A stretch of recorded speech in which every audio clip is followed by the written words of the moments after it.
Donc je vous propose de faire quelques approfondissements sur la paracha de Shemot. Alors, ça ne sera peut-être pas en une seule fois, parce que ça risque d'être un peu long, mais c'est pas grave. On va le faire en plusieurs épisodes avec l'aide d'Hachem, et ça sera parfait. Donc, connaissez évidemment le contenu général de la paracha de Shemot, qui raconte que les bénis Israël ont été assujettis par Pharaon. Il y a eu un changement de régime, tout sauf un sec. Non, il y a eu un changement de régime. Alors, soit un changement de régime du fait d'un changement de roi, soit un changement de régime du fait du changement de politique. Ok ? Toute ressemblance avec des circonstances plus récentes d'un changement de politique, de dire messieurs dames, si vous voulez que je sois de gauche, je serai de gauche, messieurs dames, si vous voulez que je sois de droite, je serai de droite, et puis il n'y a pas de problème, je peux faire la girouette comme ça pendant 50 ans. Mais, en tout cas, il y a eu un changement de politique et vraisemblablement, d'après ce que dit le texte, comme on l'avait déjà vu il n'y a pas si longtemps dans d'autres études, il y a eu des étapes où la mort de Yaakov, puis la mort de Yosef, puis la mort des Shvatim, puis la mort des 70 ont généré ce changement de politique, ce changement de relationnel entre les bénis Israël et les Égyptiens, et ça a coûté finalement qu'on a été assujettis, réduits en esclavage. Bon. Et ensuite, donc les bénis Israël ont souffert considérablement pendant plusieurs bonnes dizaines d'années d'esclavage, et ensuite Akadosh Baruch Hu a entendu leurs plaintes lorsque vraiment les choses ont tourné au vinaigre, et que là ça devenait urgentissime de leur tendre une main secourable. Akadosh Baruch Hu les a sortis de là-bas en envoyant Moshe Rabbeinu, qui entre-temps, comme tout le monde connaît l'histoire, a grandi à la cour de Pharaon, parce qu'il a été récupéré, parce qu'il a été caché par sa mère, parce que les nouveaux-nés juifs étaient condamnés à mort. Donc, vous connaissez l'histoire, et finalement, Moshe Rabbeinu a été envoyé, et là commence le grand périple de la délivrance, qui a mis un peu de temps quand même, mais qui s'est donc déroulé sur toute la période, depuis le milieu fin de Shemot, jusqu'à Vaera Bo Béchalah, avec la traversée de la mer. Ok ? Maintenant, ce changement de régime nous intéresse. C'est pas faute d'avoir essayé de changer de régime 50 000 fois pour rien. donc ce changement de régime nous intéresse. Peut-être qu'on a enfin la bonne solution. Non. En fait, ce changement de régime, il est écrit dans le Passouk, là, au début de la paracha. Passouk Het. Donc là, on raconte au tout début que voici les noms des bénis Israël qui sont descendus en Égypte, et que Yosef est mort, et tous les frères, etc. Vayakom melech hadash al Mitzrayim. S'est levé littéralement, mot à mot, s'est levé un roi nouveau sur l'Égypte, Asher lo yada et Yosef, qui ne connaissait pas ou qui n'avait pas connu Yosef. Ok ? Dit Rashi, Vayakom melech hadash, s'est levé un roi nouveau, un nouveau roi. Rav ou Shmuel. Dans la Gemara, c'est une discussion entre Rav et Shmuel, qui sont deux Amoraïm, deux maîtres du Talmud, qui ne sont pas d'accord. Oui, enfin, très souvent, ils sont d'accord. Enfin, en même temps, c'était un binôme, quoi, donc ils discutaient souvent. Had Amar, Hadash Mamash. Lundi, il était vraiment nouveau. C'était vraiment un nouveau roi. L'autre, il est mort, démis de ses fonctions, et l'autre, il est venu à sa place.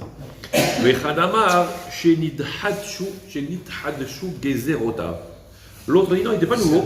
C'est juste que se sont renouvelés, ou en tout cas, il a innové dans ses décrets. Il a changé de régime. Okay, il a mis des nouveaux décrets en place. Jusque-là, il y avait une certaine politique, et là, nouvelle politique. Donc, c'est pas Melech Hadash, c'est pas un nouveau roi, c'est le même roi qui a changé de politique. Ok ? Dans ce cas-là, évidemment, question, c'est écrit Asher lo yada et Yosef. Il n'a pas connu Yosef. Alors, comment il n'a pas connu ? Si c'est un nouveau roi, déjà, limite, un nouveau roi, d'accord, mais bon, il était quand même là. Il ne peut pas être roi à 6 mois. Donc, il avait forcément déjà un certain âge, quand même. Donc, il a quand même vu Yosef, il a quand même vu la famine, il a quand même vu toute l'histoire, il a quand même vécu une partie de l'histoire d'Égypte en commun avec les bénis Israël, avec l'histoire de Yosef, et puis au moins un événement comme celui-là, où il y a eu 7 ans d'abondance, suivi au départ prévu de 7 ans de famine, avec une histoire incroyable où un prisonnier est sorti de prison parce qu'il a interprété les rêves de Pharaon. C'est sûr que dans le patrimoine historique du pays, c'est sûr que ça se sait des choses comme ça. Donc c'est sûr et certain qu'il a entendu parler de Yosef. Et si c'est carrément le même roi qui a changé de politique, alors là, comment tu peux dire Hachem Yada? C'est forcément qu'il a connu Yosef, puisque c'est le même qui était avec Yosef déjà. Alors, dit Rashi, Asa Atzmo Ke'ilu Lo Yada. Il a littéralement, Asa Atzmo, il s'est fait lui-même, Ke'ilu Lo Yada, comme s'il n'avait pas connu. Ça veut dire qu'il s'est conduit comme quelqu'un de complètement étranger à l'histoire, ingrat total. C'est marrant, ingrat qui change de régime. Elle est bonne celle-là. Voilà. Alors, donc, ingratitude totale, comme s'il ne connaissait pas. Yosef, il ne connaît pas. Non, oui, Okay, donc il s'est conduit comme quelqu'un de complètement étranger à Yosef. Parce que si je reste le copain de Yosef, alors je ne pourrais pas mettre une tléha à ses descendants ou à ses congénères, à ses co-religionnaires. C'est des gens de sa collectivité, comme ils disent les autres. Des spécialistes. Ok. Donc il a fait comme s'il ne connaissait pas. Très bien. En fait, ça répond pour les deux. Et pour celui qui est nouveau, et pour celui qui dit que c'est pas nouveau, c'est un autre. Dans les deux cas, de toute façon, c'est invraisemblable qu'ils ne connaissent pas. Donc en fait, il a fait comme ça. Cette histoire de nouveauté l'interpelle. Ok. Parce que, quand même, bizarre. Alors, que en termes de politique, en termes de pouvoir, en termes de... qu'il y a un roi qui change comme ça, qui tombe kazakh, qui devient d'un seul coup l'ennemi de ses ex-amis, bon, on peut comprendre. Parce que voilà, parce que l'humain, vous comprenez, il suffit qu'il ait un petit cerveau et beaucoup de place dans le crâne, et le cerveau peut facilement se retourner. Okay. Par contre, normalement, quelqu'un qui a un cerveau normal ne peut pas changer d'avis toutes les 5 minutes, parce que son cerveau, il n'a pas de place pour se retourner. Mais il y en a qui ont la place. Mais nous, on a un problème, les juifs. C'est que nous, on sait très bien que toute cette nous, on sait très bien que toute cette mise en scène, entre guillemets, sur le plan international, politique, géopolitique, sociologique, traduidolique, tout ça, c'est un masque. C'est le masque que Akadosh Baruch Hu met pour donner l'impression que c'est pas lui qui gère l'histoire. Mais nous, on sait très bien que c'est Dieu. Et que Dieu avance et fait avancer le monde à travers un masque qui s'appelle la nature, qui s'appelle la politique. On sait très bien que c'est Dieu qui avance, masqué derrière tout ça. Donc si tu me dis c'est un roi qui a changé de politique, je peux comprendre. Mais si c'est Akadosh Baruch Hu qui est derrière, qu'est-ce qui s'est passé pour que Akadosh Baruch Hu décide comme ça de mettre dans la tête du roi un tel salto? Est-ce que c'est Hachem? Et bon, Hachem l'a mis dans la tête, d'accord, mais peut-être que le pharaon qui était là, quand il a connu Yosef, il était déjà intéressé, filou, il s'est servi de Yosef, et puis après il dit non, c'est fini, stop, je redeviens filou, intéressé encore une fois. Je pense que c'est ça, ce qui est l'intérêt, c'est que l'intérêt de toute manière, on le sait bien. C'est vrai, je suis d'accord que, oui, effectivement, quand il y a quelqu'un qui vous dit « je vais travailler dans l'intérêt de la richesse de l'Égypte », évidemment, le pharaon, il est à fond derrière, mais quand le pharaon voit que là, les Israël deviennent une menace et qu'ils risquent de ruiner l'Égypte, là, d'un seul coup, il change de politique. Ça peut se comprendre. Parce qu'ils sont une menace. Oui, voilà, ça peut se comprendre. Effectivement, si on se place sur le plan politique et humain, on comprend très bien que, en fait l'amitié entre Pharaon et Yosef, ben c'est normal. L'autre, il lui a sauvé son pays, il lui a enrichi son pays, toutes les régions avoisinantes ont été ruinées et l'Égypte est montée en phare, comme la pièce maîtresse de tout le système. Pharaon. Donc évidemment, l'autre, il voyait Yosef, Yosef, mon ami. Mais lorsque d'un seul coup l'histoire se retourne et que le même Yosef, ou en tout cas la collectivité de Yosef, c'est-à-dire en fait ceux qui incarnent les valeurs de Yosef, quoi, à ce moment-là deviennent au contraire pour le pays comme une forme de menace, en tout cas à ses yeux, d'un seul coup, son ex-ami devient son ennemi. Donc on veut dire qu'il n'y a pas en fait, donc du coup, c'est pas une amitié. Vous voyez, c'est Ahava Shetluya Bedavar, comme disent dans Takavod. C'est une amitié, une affection, une Ahava, un lien qui dépend de quelque chose. Ça veut dire que c'est un lien intéressé. Et c'est écrit Ahava Shetluya Bedavar. Ok, dès lors que une affection, un lien et tlouya dépend de quelque chose d'annexe, donc intéressé, batel hadavar, betela ahava. Si l'intérêt disparaît, l'amour disparaît avec. C'est ça. Par contre, Ahava chez Einatu Yabadava, un amour désintéressé, D'altruisme. même si il n'y a pas de. Même si les éléments extérieurs font que il y a toutes les raisons que je t'aime plus, mais je suis désolé, moi c'est indépendant des conditions extérieures, moi c'est un amour éternel quoi qu'il arrive. Voilà. Et donc c'est ça une vraie Ahava. C'est ça une vraie Ahava. Si on s'aime, on s'aime. Ok. Donc ça on peut le comprendre. Mais on peut le comprendre sur le plan politique, sur le plan tout ce qu'on veut, mais Akadosh Baruch Hu a fait les choses comme ça pour qu'on dise mais les Khadash, quelque chose de nouveau, quelque chose de. C'est bizarre. Enfin, pourquoi Akadosh Baruch Hu aurait fait ce revirement de situation? Une question. Il y en a bloqué. Entre eux. Rav Shmuel, Avec l'expérience qu'on a aujourd'hui, on peut dire que les Juifs ils sont un petit peu rentrés dans la ville et ils ont plus ou moins. Vrai. Non, c'est les Mefarchim le disent. Les Mefarchim le disent. Alors. Parce que si c'est un nouveau roi, ça veut dire que nous on a changé. Ah, intéressant. C'est la question. Pourquoi Kadosh Baruch Hu a fait ça? Sûrement que il y a eu quelque chose. Alors effectivement, attention. Regardez, le début de la paracha est très clair. Ve'ele shmot ben Israël abayim Mitzrayima et Yaakov. Voici le nom des bénis Israël qui sont venus en Égypte avec Yaakov, Ishuveto, chacun avec sa famille, chacun avec sa maison. Baou, ils sont venus. Pourquoi on nous précise et Yaakov? Ils sont venus avec Yaakov, d'abord on le savait. Ishuveto, ils sont venus tous avec leur famille, c'est-à-dire un déracinement total. C'est pas genre ils ont laissé tout le monde là-bas. Non, ils sont venus tout le monde. Mais on le sait, nous, on a vu dans la paracha de Vaïgash que tout le monde est venu, hommes, femmes, enfants, armes et bagages, avec Yaakov. Je répète. Pour dire que pendant cette période-là, où Yaakov était là, ils étaient tous et Yaakov. Ils étaient tous avec Yaakov. Ça veut dire dans le même trip que Yaakov. Parce que l'enjeu, comme a dit Gabriel à l'instant, l'enjeu il est majeur. Vous savez, malheureusement, comme il a dit, l'expérience le montre. Quand on habite un petit bled, quand on habite le Shtetl, quand on habite l'Afrique du Nord, dans des villages où tous les Juifs sont ensemble, c'est un petit village. Mais il y en a un qui fait. Toute la ville est au courant. Ok. Alors, on a une certaine conduite, parce que, voilà, tout le monde se connaît, c'est facile, on a tous un petit peu un impact les uns sur les autres, on arrive à tenir facilement sa famille, mais quand on aborde la grande ville, et effectivement, hélas, l'expérience le montre, quand on aborde la grande ville, les choses sont différentes.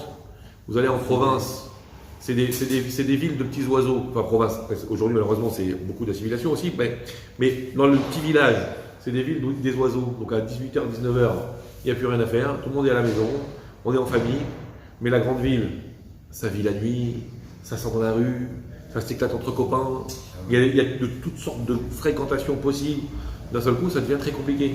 Et même si les gens qui ont été déracinés, qui sont arrivés dans la ville, ont réussi à tenir le choc, la génération d'après, pas évident. Parce que les jeunes grandissent dans une autre ambiance, dans l'ambiance de la ville, l'ambiance Zarma moderne, l'ambiance de trucs, mais on s'éclate, mais trucs, et ça devient compliqué.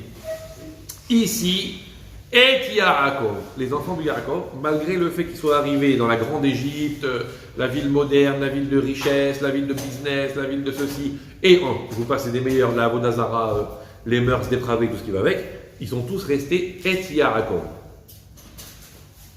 Avec Yaakov, dans la même ligne. Et en plus de ça, Ish ou Beto, chacun avec sa famille. C'est-à-dire, c'est pas genre, moi je reste propre, mais mes enfants, qu'est-ce que je fasse? Les enfants, non, les enfants, ils sont restés droits, tous. Mais après, Vayamot Yosef Echolecha, une fois que Yosef est niftar, une fois que les autres frères sont morts, etc., les choses ont été différentes, et effectivement, les Mefarchim le disent, et la Gemara le dit, enfin les Hachamim le disent dans le Midrash, etc., que là, à ce moment-là, ils ont commencé à s'intéresser au mode de vie des Égyptiens. Ils ont commencé à fréquenter les stades, les théâtres, les ci, les ça, les machins, je ne vais pas dire les cabarets, mais c'est un peu le genre. C'est genre, finalement, le mode de vie égyptien, il est bon, c'est pas mal. Le problème, c'est que c'est ça. Alors, d'un point de vue sociologique, c'est ça qui a créé l'antisémitisme. Parce que tant que les Juifs étaient parqués à Goshen, les Égyptiens vivaient entre eux, c'est très bien. Oui, mais dès lors qu'ils ont commencé à allez ce soir, viens on va au théâtre, on va faire un petit dîner aux chandelles, au restaurant, là. Et ils tournent la tête, ils voient un juif, ils tournent la tête, ils voient un juif. Oh à ce moment-là. Donc d'un point de vue sociologique, l'humeur égyptienne a changé, parce que jusque-là, ils étaient entre eux, et les Juifs étaient dans leur coin, ils dérangeaient personne. Mais quand les Juifs ont voulu commencer à se mélanger à la société ambiante, ça a commencé à générer de l'antisémitisme. CF, l'Allemagne des années 30. Pareil. Vous comprenez? Ouais, bien sûr. Vous comprenez? Alors, je ne suis pas en train de justifier l'injustifiable, hein, en disant, bah, c'est quand même normal qu'ils soient devenus antisémites, il y avait des Juifs. Non. Mais en tout cas, quand je dis ça s'explique, je ne suis pas en train de dire ni c'est normal, ni c'est justifié.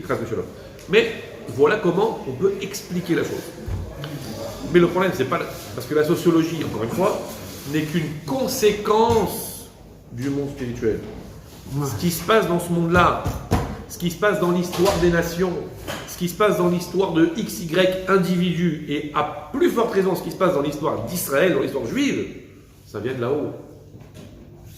Alors que ça s'habille dans des faits qu'on puisse expliquer politiquement, sociologiquement, historiquement, c'est une chose, ou scientifiquement, c'est une chose. Mais ça n'empêche pas que de là-haut ça vient. Et donc Akadosh Baruch Hu, évidemment, n'a pas supporté que les Bnei Israël commencent à se dire, tiens, pourquoi on ne pourrait pas un petit peu s'ouvrir au monde égyptien, papillonner à droite à gauche. Et ça, Akadosh Baruch Hu n'a pas aimé. Et effectivement, donc j'ai ici un sefer qui s'appelle le Shem Mishmoel, que vous connaissez déjà parce qu'on l'a cité mille et une fois, qui rapporte un midrash. Et dans le midrash Rabbah, midrash sur Shemot, et il dit dans le midrash, c'est écrit comme ça, on rapporte, comme souvent dans le midrash, en guise d'introduction au propos, un pasouk dans le prophète Hoshéa, Osée en français. Ok, prophète Hoshéa, ouais, c'est surtout que bon, il a prophétisé aussi des choses. Là. Qu'est-ce qu'il dit? Bachem Bagadou, ils se sont révoltés, littéralement, mot à mot, Bagad, ils se sont révoltés contre Hachem, qui banim zarim Yaledou, pardon, car ils ont enfanté des enfants étrangers, littéralement.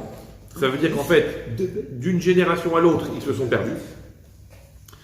Ata yochelem chodesh et helkehem. Maintenant, dit le prophète, yochelem chodesh et helkehem. Va les dévorer, littéralement, mot à mot, va dévorer chodesh, le mois, et helkehem, leur part. C'est du charabia. Heureusement, j'ai pris charabia troisième langue à l'école. Mais surtout, les Havdil, avec l'aide des Mefarshim, on va essayer de comprendre un peu. En fait, on prophétise sur le fait que les Bnei Israël se sont mal conduits à l'époque des prophètes. Hein. À l'époque des prophètes, c'est-à-dire au moment où la destruction du premier temple va avoir lieu. Donc les prophètes commencent à expliquer, attention, ça va mal. Ils se sont révoltés contre Hachem, parce que malheureusement, ils ont donné naissance à des générations qui se sont perdues, du fait d'une assimilation extrêmement forte. Okay, Akadosh Baruch Hu n'a pas aimé, puisque c'est comme ça. Chodesh, le mois, quel mois, va dévorer leur part. Disent les Mefarshim, c'est quoi la part? Quand on parle de Helek, c'est Helkat Hasadeh. C'est la part dans les champs. En fait, c'est les propriétés. Akadosh Baruch Hu va faire en sorte que leurs propriétés soient attaquées et qu'ils vont perdre leurs propriétés. En fait, ils vont être dégagés d'Israël. C'est ça, Helek, leur part. C'est quoi Chodesh? C'est le mois. Avec un L majuscule, le mois qui est là pour assurer le bras, entre guillemets, justicier à la Kadosh Baruch Hu quand les Bnei Israël se conduisent mal. C'est quel mois qui prend sa revanche sur les Bnei Israël quand ils se conduisent mal, d'année en année et de génération en génération? Le mois de Av. Donc viendra le mois de Av, donc en l'occurrence le 9 Av, Yochelem et Halkehem, et il va dévorer leur part, c'est-à-dire il va prendre possession de leurs biens, les ennemis vont attaquer et ils vont les dégager de leurs biens. C'est comme ça qu'on se conduit. C'est comme ça qu'on se conduit. Le Kadosh Baruch Hu, il n'aime pas. Puisque c'est comme ça, le mois, donc le mois de Av arrive, et le prochain mois de Av qui arrive, attention à vous. Ok, ça c'est le passouk. On ramène dans le Midrash sur Shemot ce passouk-là, qui donc, en fait, est un passouk du prophète Hoshéa qui arrive bien des années après, puisqu'on parle de la destruction du premier temple. Là. Donc, on est bien loin, à l'époque des rois, quoi. Donc, on est bien loin de ça. Mais on utilise ce passouk comme référence pour expliquer qu'en Égypte, il s'est passé la même chose. Pourquoi Kadosh Baruch Hu a fait en sorte que l'esprit des Égyptiens change et que les Bnei Israël soient réduits en esclavage? Dit le Midrash, les la Medra, c'est pour t'enseigner, que chez Met Yosef, lorsque Yosef et Niftar, Heferu Brit Mila, ils ont commencé à être négligents jusqu'à, pour certains, enlever la Brit Mila. Amrou, et ils ont dit, Nihiye Kemitzrim, on va être comme les Égyptiens. Pourquoi voulez-vous que soit marqué dans notre chair une différence visible avec les autres? Nous, on va être pareil. On va être pareil que tout le monde. Oui. D'ailleurs, vous voyez bien, dans des époques où on voulait repérer les Juifs pour les envoyer dans les wagons à bestiaux, quand on ne savait pas comment les identifier, la seule chose qu'on faisait, on regardait s'il y avait une brique ou pas, évidemment. Pour ceux qui ont vu Monsieur Klein à l'époque, avec un bleu. Oui. Donc, c'est un peu ça. Bon, en fait, eux, ils ne voulaient pas. Ils voulaient vivre à la mode égyptienne et ressembler aux Égyptiens. Ok?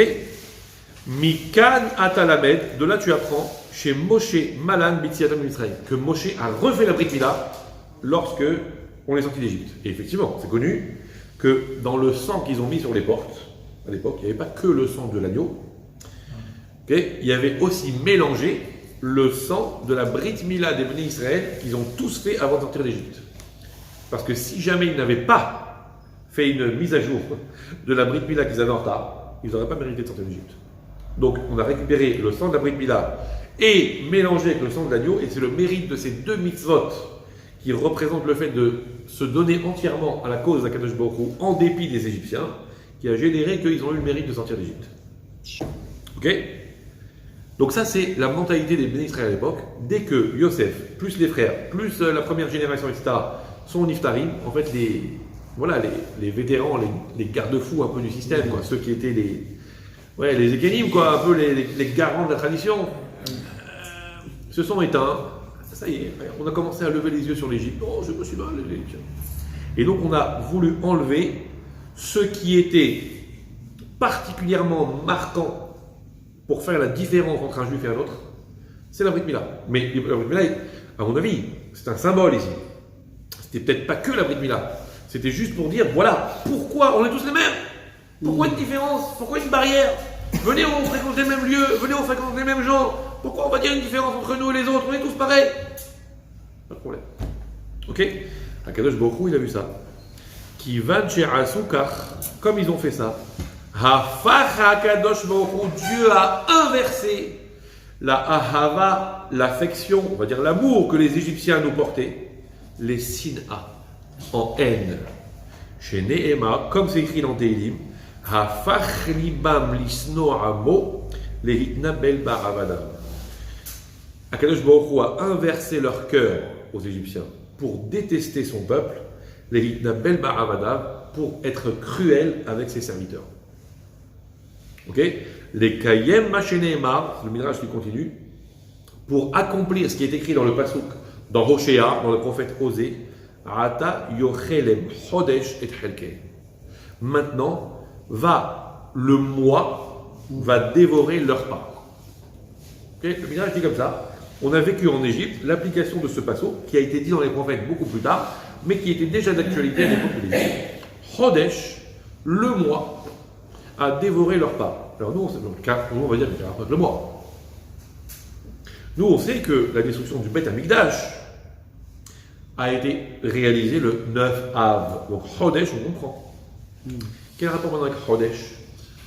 Alors nous, on sait que Chodesh, pourquoi le mois s'appelle Chodesh? Parce que le mois hébraïque, c'est marqué par le renouvellement de la lune. Donc la nouvelle lune, Hadash, ça se renouvelle. Hadash, c'est nouveau. Donc le renouveau, c'est Chodesh.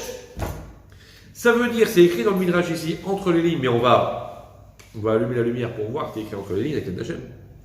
Ça veut dire, c'est écrit que le Hadash dont on parle ici, le mois dont on parle dans le Passouk, c'est en fait le Hadash. Il y a eu un renouveau, il y a eu une nouveauté, quelque chose qui s'est retourné. Et le nouveau va venir dévorer le Helek, la part des Béné Israël, et ça va mal tourner. Pourquoi? Parce que eux, ils ont dit, venez on innove, venez on devient moderne, Venez, on devient comme les Égyptiens. Allez, on est tous les mêmes.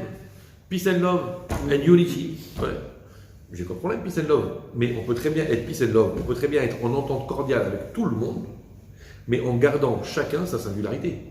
Si on est obligé de tous se ressembler pour s'aimer, ou pour s'apprécier, ou pour vivre ensemble, c'est à mon avis un échec du peace and love. Vous comprenez? Si pour qu'il y ait de l'égalité entre les hommes et les hommes doivent ressembler à des femmes et les femmes doivent ressembler à des hommes, si pour qu'il y ait une égalité entre les races, il faut que tout le monde se ressemble, tout le monde ait la même physionomie et que chacun essaye de passer inaperçu, les uns en enlevant les signes distinctifs, les autres en enlevant je sais pas quoi, et ainsi de suite, c'est un échec de la société. C'est en étant tous différents et en assumant chacun tous sa singularité et sa particularité, et en étant ce qu'on est, et que malgré ça, on arrive à créer une société solide avec des gens qui sont capables de vivre ensemble, malgré les différences, ah là oui, bravo. Là, c'est une réussite. Vous comprenez? Mais si on dit, tu peux enlever ça, parce que tu peux être discret là, tu peux changer de tête, tu peux... voilà. Donc ça veut dire quoi? C'est-à-dire que quand les Bnei Israël sont partis un peu en... Que je me dit, voilà... Vous voulez innover dans votre politique? Vous voulez vous moderniser? Eh bien moi aussi je vais innover. Yochelem Chodesh Hadash. Quelque chose de nouveau va arriver. Il va y avoir un renversement de situation. Et là on a mangé. Vous comprenez? Ça marche? Et c'est là que ça va commencer. Mais alors pourquoi le Yosef? Pourquoi la Brit Mila? On va voir Bezrat Hashem. Mais donc voilà Hadash. Donc il a insisté sur notre libre arbitre en fait. Complètement. Ah, mais de toute façon, sauf pour les Lévi'im qui eux gardaient tout ça apparemment. Ah, je ne sont pas mélangés depuis le début. Maintenant, il y a un principe qui est clair et qu'on reverra forcément comme un fil rouge dans chaque chose parce que c'est la réalité absolue. Hachem tzillecha aliyad yeminecha. Hachem, c'est comme ton ombre sur le côté, sur la droite, sur le côté. C'est quoi une ombre? Bon, à part le Lucky qui est un être un peu particulier, qui arrive à prendre son ombre de vitesse, normalement, votre ombre, c'est votre miroir. Vous faites un geste, votre ombre fait le même geste. Vous faites un geste à l'opposé, votre ombre fait le même geste à l'opposé. Hachem tzillecha. Hachem, c'est comme ton ombre. Ça veut dire que Dieu agit dans le monde en réponse à ce que toi tu fais. Tu fais un geste comme ça, attends-toi à ce que Kadosh Baruch Hu fasse un geste le même. Toi, tu veux innover, tu veux faire quelque chose qui part un peu dans le décor. Kadosh Baruch Hu, il va aussi partir dans le décor. Tu vas générer un dérèglement. Kadosh Baruch Hu aussi, il va générer un dérèglement. Tu vas te remettre sur le chemin droit. Kadosh Baruch Hu, il va remettre les choses sur le chemin droit. Les ministres ont fait tchouva. D'un seul coup, ils sont sortis d'Égypte. Comme avec Apurim, Haman. Ils ont voulu aussi vivre un petit peu en mode les pertes, les bêtes, on s'est un peu relâché. Haman est sorti. Oula, ça là, tout le monde a fait tchouva. Les choses sont revenues à la normale. Et vous voyez dans Purim, pareil. Vena hafochu. Il y a eu une inversion où Haman a pris le pouvoir. D'un seul coup, les Bnei Israël ont changé de politique et ils ont fait tchouva. Vena hafochu. Les choses se sont inversées, c'est-à-dire elles se sont remises à l'endroit. Ici, les Bnei Israël ont voulu faire les choses à l'envers. Elles se sont mises à l'envers. Hadash, Hadash. Tu veux de la modernité, tu veux innover. Tu veux faire quelque chose de nouveau, tu veux partie de ton patrimoine, tu veux faire de l'importation. Ça ne marche pas. Toi, tu veux faire de l'importation. Le peuple dans lequel tu vas vouloir te faire importer fera tout pour t'exporter. Tu verras. Comme ça, il y a quelques jours. Les Lévites n'ont pas vu arriver ça, l'assimilation. Ils ont vu arriver, et c'est pour ça qu'ils ont, dès le début, ils ont dit, nous, on n'a rien à voir avec ça. Nous, on reste dans notre coin, on a notre Torah, on a notre tradition, on a notre patrimoine. Les Lévites, c'est les accompagnateurs, ceux qui restent collés à Dieu tout le temps. Ah oui, c'est ça. Dont les Kohanim sont une branche, n'oublions pas. Stéphane. N'est-ce pas? Ok, donc c'est pour ça que. Mais ça veut dire que c'est ceux qui, depuis le début, n'ont rien voulu entendre. Okay, et du coup, même au moment où les xérotes, les nouveaux décrets se sont imposés sur les Bnei Israël, les Lévi'im étaient dispensés.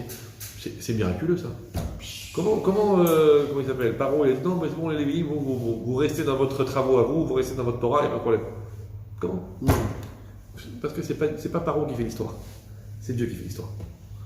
Vous comprenez? Voilà, la suite, Bezrat Hashem, prochain épisode. Razak. Quand j'ai